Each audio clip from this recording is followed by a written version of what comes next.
most surprising to me was that poverty rates in Hamilton by selected groups like who face extra barriers around climbing to the top of the economic ladder. In Hamilton, every one of those groups has a higher rate of poverty than across the province in general. And waiting for someone to tell you everything.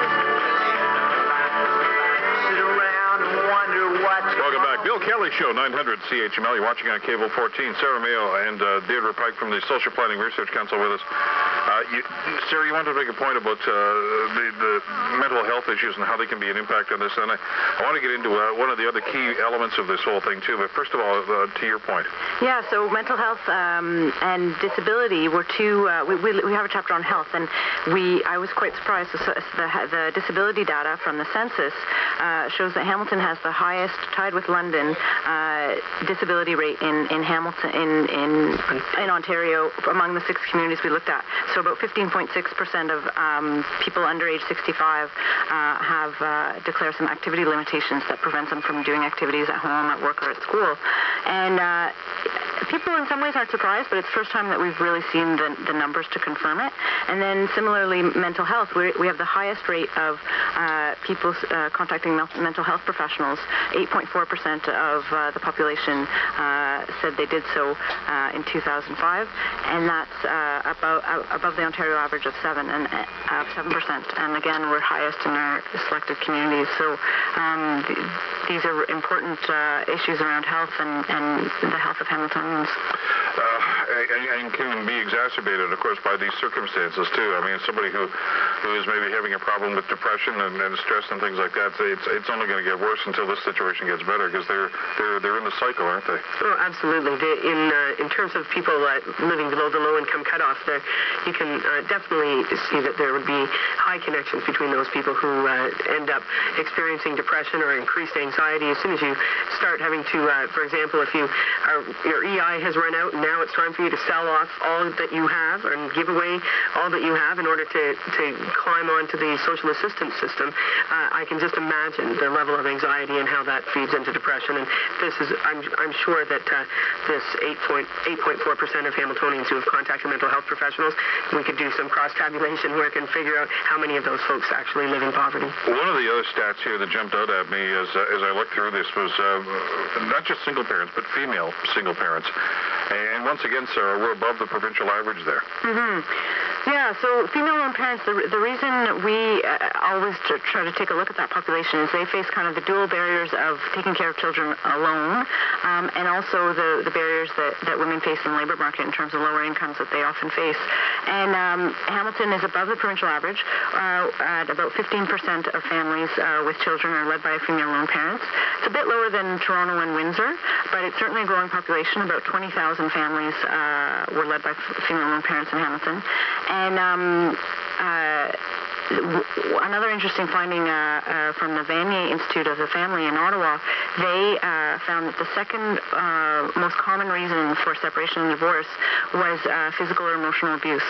So it speaks to lots of female lone parents are lone parents for other reasons than that, but that's certainly a concern when that's the second most common reason for separation. Yeah, and again, let's dwell on that for just a couple of seconds, because again, one of those perceptions, one of those stigmas that's out there is, these are just, they're having babies when they shouldn't be having babies, and then they go on the social assistance system. These are people oftentimes that are forced into this. And if you talk to and I know you both have, talk to some of the intake, talk to the people at Good Shepherd, and talk to the people at Mission Services that run these shelters. And they'll tell you that these are people from Ancaster, from some of the wealthiest areas, who are forced into the circumstance because, as you say, it could be an abusive situation. It could be any number of different circumstances where you can go from wherever you were down to this situation, and all of a sudden you need help. And overnight, absolutely. And, there's so many atrocities associated with that kind of a story. One of them is that, of course, the woman with her children have to leave the home. So there's the guy or the person, it could be same-sex partner violence, victim who is left behind in the home, even though they are the possible perpetrator, and everyone else is uprooted, then off you go into the system and get on social assistance. And the key problem there is that women are forced by that system to pursue child support from their ex-partner. Well, why wouldn't you? You know, in lots of cases, but in lots of cases it's a very scary thing to do. So they have to go out into the court system, pursue child support, and when they get that child support, write to the government.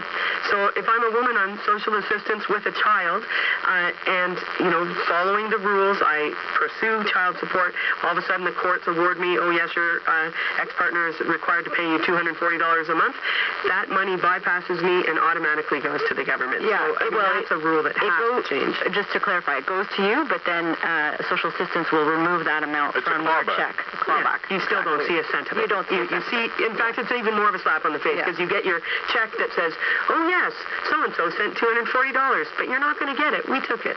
So I think that's even worse.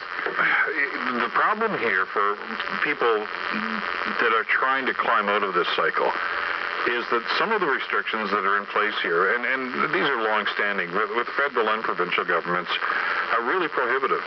They, you know, for instance, you know, I'm living below the poverty line. You know, I don't make enough money, so okay, you're on social assistance, but I'm going to get a job.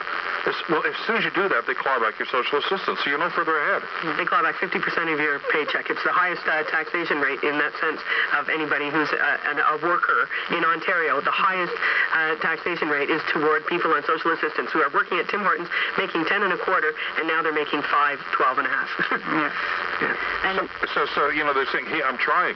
Yeah. I'm trying to get off the system. I'm trying to. It's too bad, so sad. We're not helping. We're just taking the money. That's right. Yeah, then, I mean, clearly this is part of moving toward the social assistance review that's starting in Ontario, you know, very, very shortly. These are the kinds of issues that we need people to address in terms of who the next government is. You listened this morning. I don't think that Tim Hudak's so keen on expanding any good rules about OW, and in fact, what I heard today sounds like we're going in the opposite direction. The other element I want to talk about here is obviously single moms, and that's a real concern here. But seniors fall into that same category, don't they? And I know that you've covered that off in the report.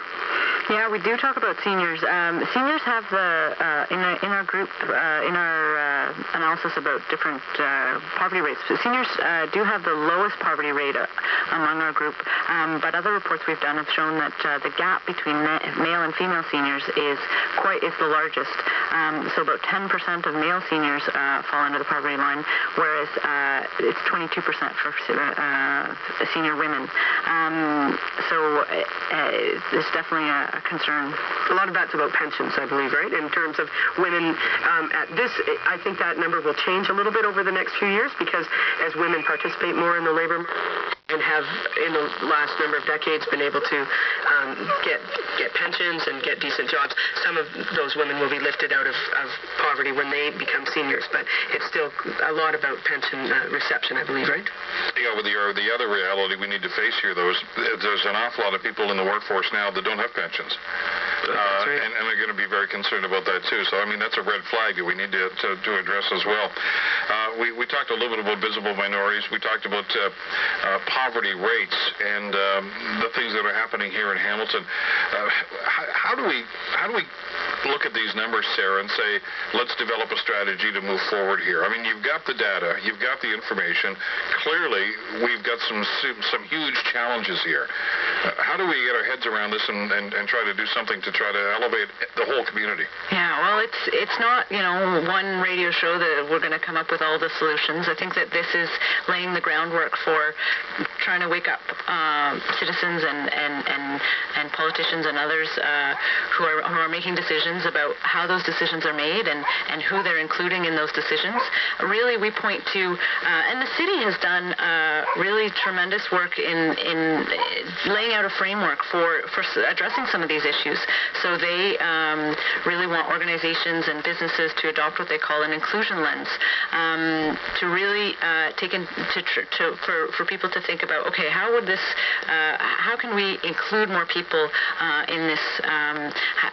How can we what they say is called how can we reverse exclusionary practices and create opportunities for people from marginalized groups to participate in planning and delivery of services? That's the other thing I wanted to talk with. That was my question for you, Deirdre. It's one thing to say, okay, everybody in this community, you guys have got to really pay attention to this, but the other part of this, and maybe one of the more important parts of this, is to motivate and generate some activity among these groups themselves to say, you've got to help too. You've got to get involved. We need to hear from you. Absolutely. You know, how many times have we talked about, and this is, by the way, not a shot at City Council, but if you look around the 16 people around the council table, is that representative of this community? Not really. Right. But whose fault is that? You know, or if it's anybody's fault.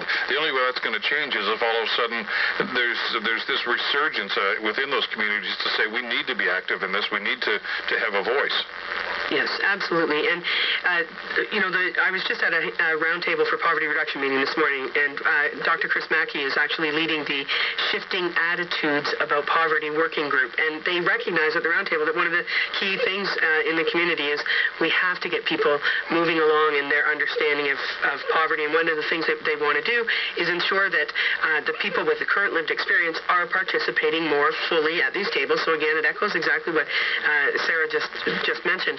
But it's also about getting people to have the courage to come out and tell their stories. We know that impacts the possibility of transformation, the possibility of people on council or wherever they need to be to hear these stories. And so we have to do that in a way that respects that person's experience. And that's why we have these grassroots organizations like 25 and 5 Network for Poverty Reduction and the campaign where, again, it can't be about middle-class people sitting around trying to come up with poverty reduction strategies, but what's the real story out there? I wouldn't have known about some of these issues if we weren't hanging around with people hearing their real stories. I'd love for them to have a voice, though, and it's well and good that you're trying to be that voice, and that others around this community are trying to be that voice, but those people have to raise their own voices, too. No, I'm not their voice, not one bit. In fact, the roundtable was intentional about having people with lived experience on the steering committee, on the various working groups, so that they're actually at the table leading a number of initiatives as much as possible. And so we can never represent or be the voice for another, and we only really are doing our work when we make sure that those voices are speaking for themselves. So next time I get an invite to the Bill Kelly Show, we'll bring some of those voices along. Do that. We'll do a short break here. We're going to come back in a couple of seconds, and we'll talk about some steps on how to move forward on this. Back after the break, the Bill Kelly Show on CHML at Cable 14.